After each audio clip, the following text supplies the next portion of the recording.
Weiter geht's in der Gruppe D, die Frankreich anführt. Dahinter tobt der Kampf um Platz 2. Den haben im Moment Bernd Stanges Weißrussen inne.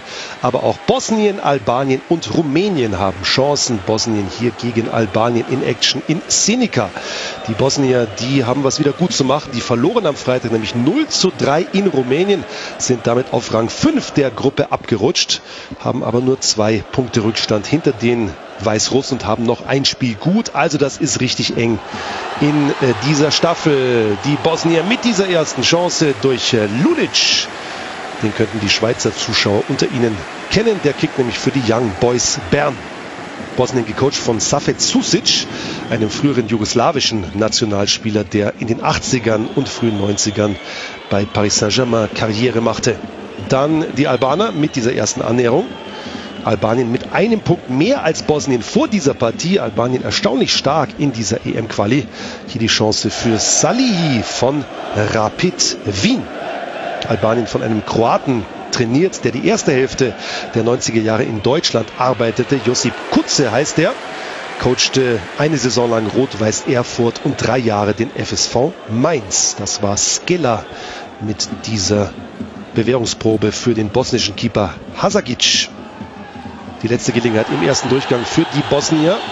Und Lulic kommt da zu Fall, aber der holländische Schiedsrichter Kevin Blom will da kein Foul gesehen haben.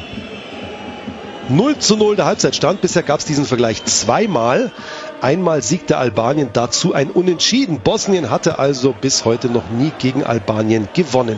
Im zweiten Teil wurden die Bosnier dann stärker. Und die Chance hier für Misimovic.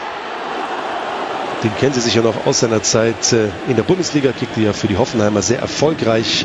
Jetzt in Russland angestellt bei Dynamo Moskau. Nach der Ecke der andere frühere Hoffenheimer, der Karriere macht, Edin Dzeko.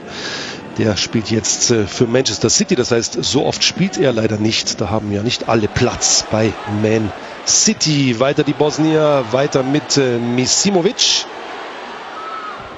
der es hier per Fernschuss versucht, aber klasse Parade von Uikani im albanischen Kasten.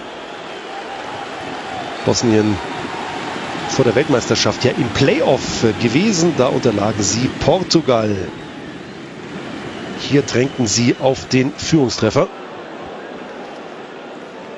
Und der kam auch nach 66 Minuten, nämlich Spahic hier mit diesem Ball nach vorne. Und am Ende das 1:0 durch Haris Medunjanin. Das ist ein Mann, der in Sarajevo geboren wurde, dann mit den Eltern flüchtete vor dem Bürgerkrieg und in Holland groß wurde, war auch früher mal für die holländische U21 tätig, wurde sogar Europameister mit Hollands U21, 2006 war das. Jetzt aber also Nationalspieler Bosniens. Die Albaner wollen ihn im Abseits gesehen haben, aber das Schiedsrichtertrio sagte nein, das Tor zählte. Albanien musste nun also kommen, hatte diese Chance durch Kuri. Die Albaner, die dann demnächst nach Südamerika weiterreisen, geben am 20. des Monats den Sparringspartner für Argentinien in Buenos Aires.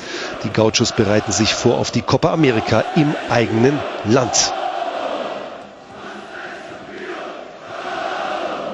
Und dann dieses Tackling hier des Albaners Lila. Und das gibt Rot für Lila.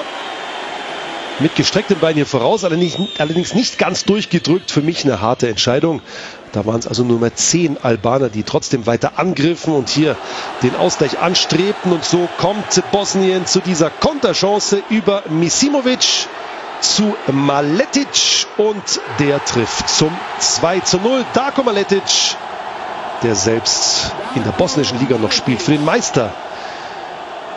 Banja Luka heißt der. Also Maletic mit dem 2:0 in der Nachspielzeit und dabei blieb's. Wichtiger Sieg für die Bosnier, die damit Albanien überspringen und nun Dritter sind mit 2 Punkten weniger als die Weißrussen, aber noch mit einem Nachholspiel in der Hinterhand.